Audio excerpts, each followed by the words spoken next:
Hello, I'm Lieutenant Commander Kate Cunningham. I'm going to talk about the active duty and reserve O-4 boards.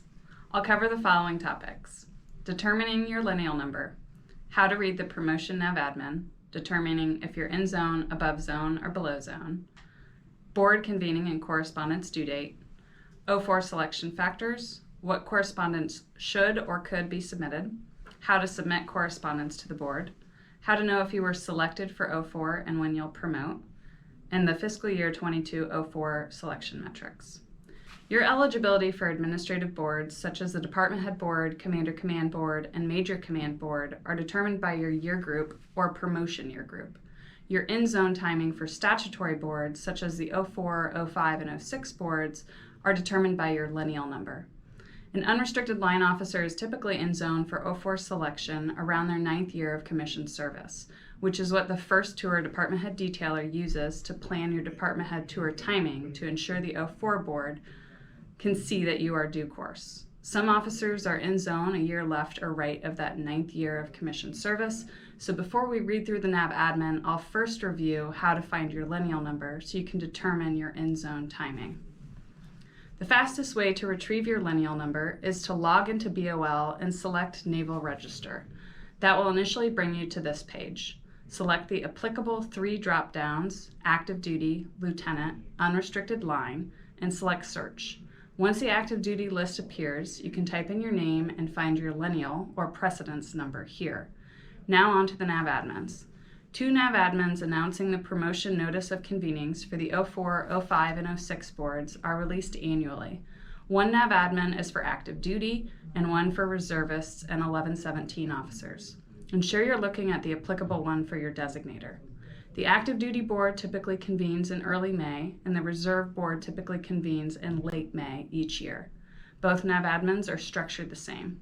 I'll be going through the fiscal year 23 active duty NAVADMIN as an example.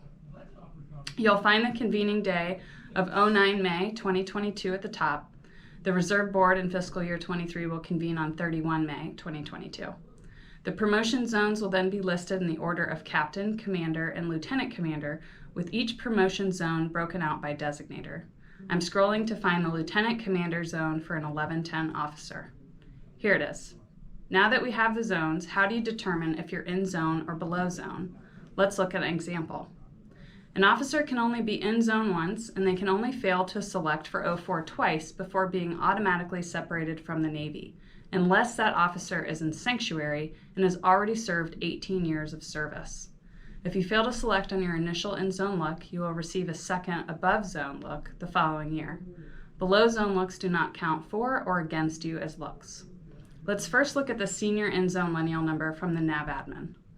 Number 144963. Any lineal number numerically lower than this number was either already selected or is an above-zone officer who was not selected at the previous year's board.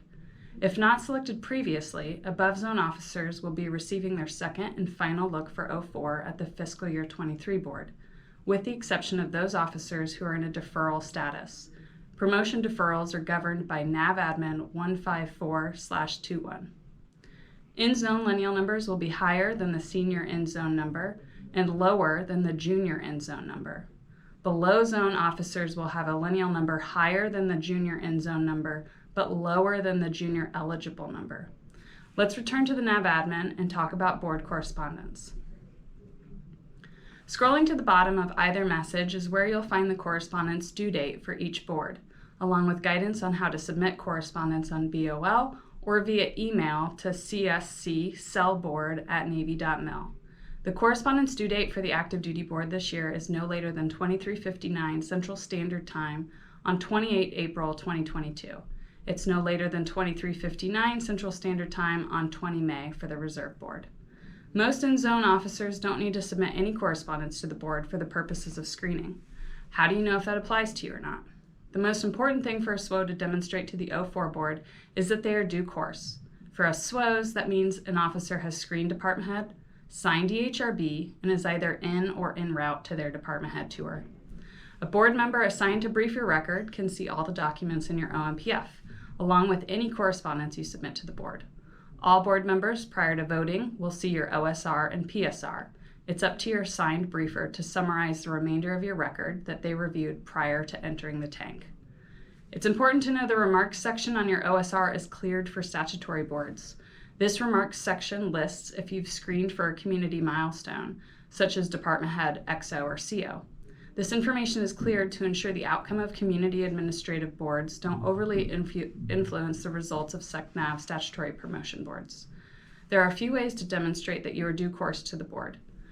The most straightforward way is to have a fit rep in your PSR that states you're serving department head on board a ship. That can be in the form of a January periodic, a change of command fit rep, or a special fit rep. Buper's Instruction 1610.10 Foxtrot was released in December 2021. It states a new reporting senior who has not written an observed report on a service member may submit a special report to an officer who is eligible before a promotion selection board if the individual has performed significant duties under that reporting senior for at least 3 months. The 3-month minimum report period may be waived, but grades should be limited to those traits the reporting senior could realistically observe. Waiving this minimum reporting period only applies to promotion selection boards. It does not apply to any other boards, such as administrative boards, continuation, transfer, or redesignation boards. This special fit rep guidance applies to those department heads who are reporting to their ships after the January periodic fit reps close out, but before the correspondence due date to the board. If you are in zone for this year's O-4 board and will be checking on board your ship between 31 January and 21 April, please ensure you are communicating in advance of your arrival with the XO regarding a potential special fit rep. The sole purpose of this department head fit rep is to demonstrate due course. There is no expectation for a reporting senior to expend RISCA on a newly reported officer. Ideally, the fit rep for the board includes a commander-command recommendation in Block 40, but giving or withholding that recommendation resides with your new reporting senior. That recommendation confirms not only are you due course now, but that you're also on track for your next milestone. We encourage reporting seniors to give the commander-command recommendation, even for a short observation, and leave it up to that officer to keep or lose that recommendation as they advance through their tour. This prevents an officer from being disadvantaged for screening solely due to check-in timing. If you receive a department head fit rep prior to your in-zone look or above zone look, you must log into your PSR on BOL and ensure that fit rep is reflected. If that fit rep is not reflected, or you're receiving a special fit rep close to the correspondence due date, you should submit that fit rep via ESSBD on BOL ahead of the no later than deadline in the NAVADMIN. If you will not be checking into your ship prior to your in-zone look, you should submit a letter to the board via ESSBD on BOL to demonstrate due course. Recommend also enclosing your signed DHRB contract. The first department head detailer sends out an email to the department head instructors at SWAS and to the department head classes that contains the lineal number range of those in zone with an example letter to the board and amplifying fit rep guidance. Other examples of correspondence that could be submitted to the board include previous missing fit reps or letters of extension, completed bachelor's or master's degrees that are incorrectly reflected on your OSR, completed JPME Phase 1 missing from your advanced qualifications on your OSR, or awards missing from your OSR. Remember, the board can only see your PSR, OSR, and anything you submit to the board on BOL. Correspondence sent into the board only appears for the purposes of the board. It does not update your permanent record. Detailers are unable to access BOL submissions or update your permanent record. They can only add non-joint AQDs such as OOD, SWO, EOW, or TAO to your OSR. For the correct POCs to permanently update your record, please refer to the Officer Record Management Brief that can be found on the MyNavyHR PERS 412 webpage.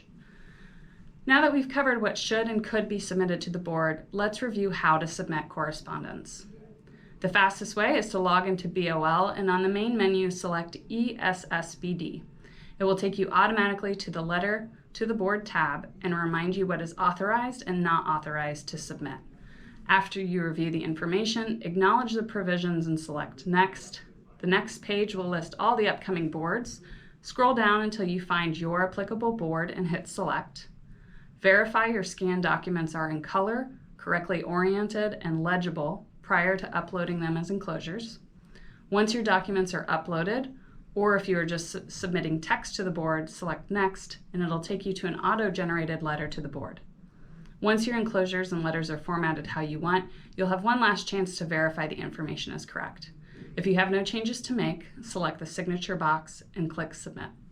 After you have submitted your correspondence, you will receive an email to the address that was listed on the submission page, telling you that the submission needs to be reviewed and accepted under the To Do tab at the top of the screen. If you don't go into the To Do tab to review and accept, the submission will be automatically accepted after 2 business days. This ensures you have one last chance to review your submission before it processes into the board. If you are satisfied with your submission, select Accept. You can track your letter to the board submissions using the Tracking tab at the top of the page. Correspondence has been submitted and the board convening date has come and gone. Now, how do you figure out if you were selected and when you will promote?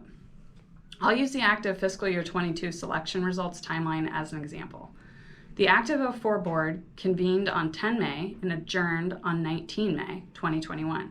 The message announcing the name of selects was released on 27 August 2021. This initial announcement message does not authorize official promotion or frocking. Official promotion is governed by forthcoming NAVADMINs that are released after the announcement message. These NAVADMINs are ideally released the last week of the month prior to your promotion month. We'll take a look at one of those NAVADMINs, but first let's go through last year's announcement message so you're familiar with the format. The list of selects is in alphabetical order, and the list reads from left to right. The numbers after each name indicate the relative seniority among selectees within each competitive category. Officers that are merit reordered will be marked by an asterisk and have their seniority number adjusted to the top of the list for that category. The most senior number in each category is 0001. This seniority number can then be applied to the promotion phasing plan for that fiscal year to better determine what month you'll promote. The phasing plan, along with the board result process, can be found on the board page on My Navy HR. Reviewing last year's phasing plan will help provide a sense of when general seniority numbers are officially putting on the rank of Lieutenant Commander. Based on the announcement message for the category of unrestricted line Lieutenant Commander selects, the seniority number ranged from most senior at 0001 to most junior at 1133. Which matches the total number of selects on the phasing plan. The board is authorized to merit reorder up to 15% of selects. You can see in the phasing plan that there's a large group of higher seniority officers, to include those selected for merit reorder, who promoted on 01 October at the beginning of the new fiscal year, and a larger majority group of officers that will promote on 01 September 2022, with 34 officers a month promoting in between. The to-date row indicates how many total officers selected will have promoted by that month in the fiscal year, which you can then correlate to your seniority number to determine your promotion month. Once Senate confirmation is complete is when the promotion NAVADMINs are able to be released, authorizing your permanent promotion. The Senate confirmed the fiscal year 22 O-4 selects on 28 October 2021, and the promotion NAVADMIN for the 01 October officers was released on 29 November 2021. This is a lengthy approval process, and the promotion NAVADMINs do typically get released prior to the promotion effective date. In this instance, those officers received O-4 back pay to the promotion effective date of 01 October, but did not put on the rank until the release of the NAVADMIN and should not have been included in the October Lieutenant Commander periodic FitRep summary groups. As a reminder, detailers are unfortunately unable to access your BOL board submissions. If you have issues with ESSBD, please contact CSC Cell Board at Navy.mil or ask MNCC at Navy.mil or give them a call. Here's a snapshot of the fiscal year 22 O-4 SWO selection metrics. When you hear the overall selection board rate, keep in mind that overall number is calculated by adding the total selects to include below zone, in zone, and above zone, and dividing that number by the amount of in zone eligibles. The fiscal year 22 O-4 board's overall selection rate was 94.02%, based on a total of 1,133 officers being selected across all zones, and dividing that by the 1,205 in-zone eligible officers. 88.57% of those SWOs in zone were selected, and 38 SWOs were meritoriously reordered. Overall SWO selection rate was 90.71%. 73.2% of those selected across all zones had their EL qualification, 56.1% had their TAO qualification, 33.6% had already completed JPME Phase 1, and 52.5% had their masters. Of the 38 SWOs selected for merit reorder, 97.4% had their EL qualification, 86.8% had their TAO qualification, 57.9% had completed JPME Phase 1, and 89.5% had their masters. To review, we walked through how to find your lineal number on BOL. We read the fiscal year 23 promotion NAVADMIN, which is what spells out the zone boundaries and announces the board convening date and correspondence deadline. We reviewed how demonstrating due course is the primary factor for O-4 selection and talked through the ways you can demonstrate due course through either a department head fit rep, submitting your DHR-B contract, or a letter to the board. We covered what correspondence should and could be submitted to the board, along with how to submit it via ESSBD on BOL. We walked through the fiscal year 22 O-4 board results process to include the announcement message containing the list of selects and an example promotion NAVADMIN authorizing the official promotion to O-4. We concluded with a snapshot of the fiscal year 22 O-4 selection matrix. Thank you very much for taking the time out of your day to watch this, and thank you for all that you do. Have a great rest of your day.